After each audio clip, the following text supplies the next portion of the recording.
ഇതെന്താണ് ഇത് കൂട്ടയോട്ടോ? അംഗനവാടി വിട്ട് കുഞ്ഞുകുരുപ്പുകളൊക്കെ ഓടുന്ന ഓട്ടാണ്. കുഞ്ഞപ്പനെ വിളിക്കാൻ അംഗനവാടി എത്തിയപ്പോൾ അവൻ അവിടെ നിപ്പുണ്ട്. അമ്മയില്ല ഒരു പശു പറന്നു പോണം, അതിന്റെ വീഡിയോ എടുത്ത് അമ്മയെന്നൊക്കെ എന്നോട് പറയുന്നുണ്ടായിരുന്നേ. ബാക്കി നിങ്ങൾ കേട്ട് നോക്കിക്കോ.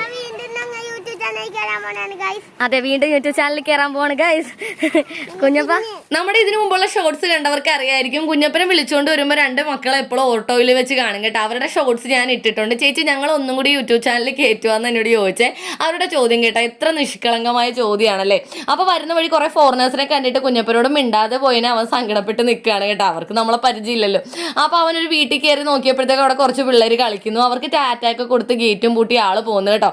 വരുന്ന വഴിയാണ് നമ്മുടെ ഗിനിക്കോഴിയുടെ വീടിന്റെ അവിടെ എത്തിയത്. കഴിഞ്ഞ ഷോർട്സിൽ ഞാൻ ചോദിച്ചായിരുന്നു ആ കോഴിയുടെ പേര് എന്താണെന്ന് അറിയാവുന്ന ഒരു കമന്റ് ചെയ്യാൻ. അങ്ങനെ കോഴിനെയും കളിപ്പിച്ച് വരുമ്പോഴാണ് ക്രിസ്മസിന്റെ സാധനങ്ങളെല്ലാം അടുത്തുള്ള കടയിൽ കുഞ്ഞപ്പന്റെ ശ്രദ്ധയിൽ പെടുന്നത്. പിന്നെ അതൊക്കെ എടുത്ത് നോക്കിയും പിടിച്ച് നിൽക്കുകയാണ് കേട്ടോ. കുഞ്ഞപ്പന് ഇഷ്ടപ്പെട്ട എല്ലാവരും സബ്സ്ക്രൈബ് ചെയ്യാൻ മറക്കരുതേ. Bye tata, see you. അടുത്ത വീഡിയോ ആയിട്ട് ഉടനെ വരാം. ബൈ.